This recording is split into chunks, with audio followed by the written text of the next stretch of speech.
Welcome back to E3 2013. We're on our final day, coming to a close very, very soon, but still some great titles here left to showcase from the Twitch booth. I'm joined by Joe Trigali. He is the COO and General Manager over at Fifth Cell, and we are about to see a game that, you know, originally I discovered on my own, but ended up discovering a lot more with my own son, and I'm very excited for this game coming up. We've got Scribblenauts Unmasked live gameplay here.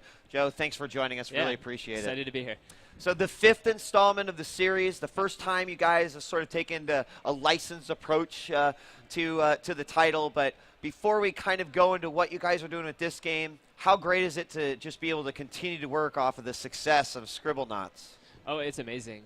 You know, we definitely, you know, working with DC Comics, you know, bringing their IP into the game. You know, they've been a great partner to work with. You know, it's the biggest expansion of the dictionary since the very first Scribblenauts. So really? Lots of new stuff, lots of new characters, vehicles, weapons.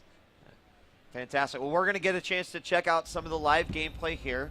And obviously, big off of this one is that, you know, Scribblenauts Unmasked. So talk to us about how you guys came to this, and then, of course, I'd love to hear how the ideas started flowing.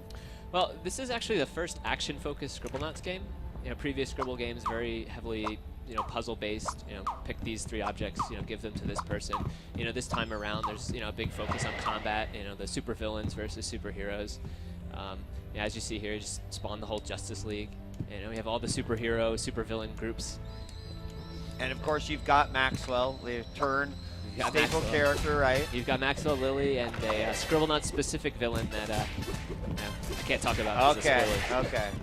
So obviously, people can expect the gameplay that they've got over the many years that we've been playing Scribblenauts games. What is like to you the new exciting stuff that we've got going here? Of course, aside from the fact that we've got these great DC characters as well. Well, some of the gameplay changes in this version, for example, if you spawn a gun. There we go.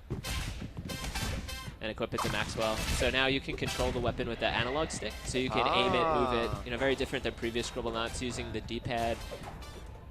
I mean, I also noticed immediately is that the input is a bit more, it's a bit quicker. It happens right above Maxwell's head versus sort of the dictionary page that comes up. Yep.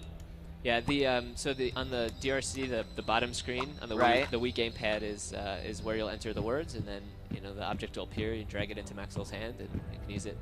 There we go. Spawn in a flamethrower. So Scribblenauts also known for its puzzles and all the very unique ways that we can solve them. Are we going to be following a similar trials and tribulations set as in other Scribblenauts games where we're just forced at the stage trying to reach an objective? Or how will the gameplay work for me as a player? Okay, so let's head to Gotham City. There you go. So every time you go into a map, there's a completely new content on that map. We call these heroic feats. And they're little sort of one-off scenarios that, you know, they vary the characters, and the objectives just differ every time. And so every time I go in, I'm sort of so here we go. You just run around, and, you know, you'll see an icon over somebody's head, and you just go near them. And so here it says, "You should never defeat me. Vampires looking for a fight." So, you know, that gives you sort of enough of a clue to vampires don't like garlic, so there you go. So a lot of the scenarios are kind of happening in this larger world versus being contained in levels. Yep. Yeah. Did that allow you guys to, you know, from a design perspective, really just create more organic puzzles within these larger environments? Like, talk to me a little bit about the decision to do that. Yeah, so we wanted to make it dynamic. You know, an issue with creating static content is you can only create so much of it, and, you know, the user plays through it and enjoys it, but, you know, after that, it's like, what are they going to do? You know, so this time around, you can keep revisiting these maps, and you know, there'll be different scenarios every single time you come. You earn reputation in this game, which unlocks the different levels. So there's like a currency system. And then is the progression through these levels how I will eventually reach like some of the bosses that you were talking about? Sure, yeah. Each level sort of has some sort of story association with it. So, you know, as you sort of work through the levels, you'll also be working through the... there we go.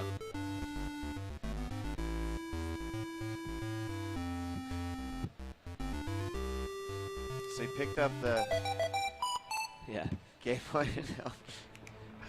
That's so awesome. the words you see in green, they would be different every single time.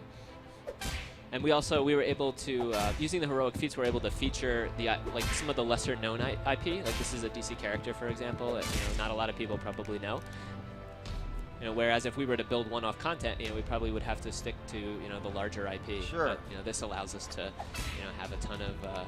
So will some of the scenarios require me to use the heroes from the DC universe in order to advance? It'll definitely help. There's certain supervillains that are more vulnerable to certain superheroes, and certain powers that superheroes have that could be helpful in a heroic feat. So the other question, I mean, you had mentioned that this is the largest dictionary expansion that you've had since the first game, and I'm hoping you'll tell me the number, because all I remember is reading it and going, my God, that's a lot of words. Yeah. It's like 50. What was the original Scribblenauts? I believe like 50. Words. It was like 20,000. 20,000. Okay, yeah. So talk to me about the challenges of doing that. Obviously, you probably have a lot of DC vocabulary and names. And yeah, it just takes time. Our designers, are all big fans of DC, so there's a lot of stuff that they knew off the bat. But then, it's a lot of reading comic books and the super hard work of having to read graphic novels and Right. That's the yeah, real torture. tough It's work. torture. Yeah, It's it's torture. Absolutely. But yeah, no, and DC's been great. There's a lot of DC experts, obviously, at DC. Yeah. That have been helping us along and being a resource. So, and it's the first time in a Scribblenauts game that we've actually exposed the dictionary to the player. So you can go into the back computer, and there we go. And then you can search for use keywords. So say you like Batman, but you want to see something associated with Batman, you can just type in Bat.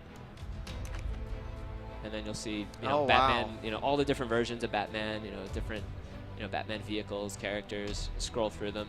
And then if you tap on, just tap on one, it'll bring up a bio, so you can kind of read about them, and there'll be hyperlinks to other characters.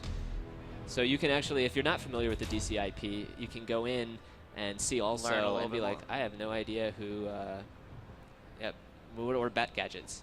So that's pretty fantastic. Yeah.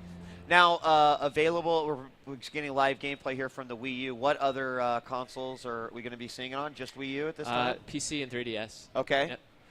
And then also, is there a sharing feature, like ability, like some sort of multiplayer social aspect to the game? Yeah. So there's a hero editor. Okay. And you can use all the Scribblenauts words. You can use all the DC words, and you can mix and match different pieces. You can add superpowers, script them. So you can take the hero that you make, and then you can share it with your friends online. Awesome. So, yep. Awesome. And what's the release date? Do we know yet? Fall 2013. Fall so 2013. All right. Yeah. Anything else we should tell the audience out there about Scribblenauts Unmasked that we have not mentioned here? I think there is actually couch multiplayer. So you can grab a Wiimote and take control of any of the characters in the game and play through the game with your friends. That's going to make my son really happy, actually. Yeah. So, Joe, thank you guys so much. It looks phenomenal. We love it that we got another edition of Scribblenauts coming our way. Fall 2013 for the Wii U, the PC, and the 3DS. Make sure you check it out. We got more action coming at you live from the booth here at E3 2013. Don't go away. We'll be right back.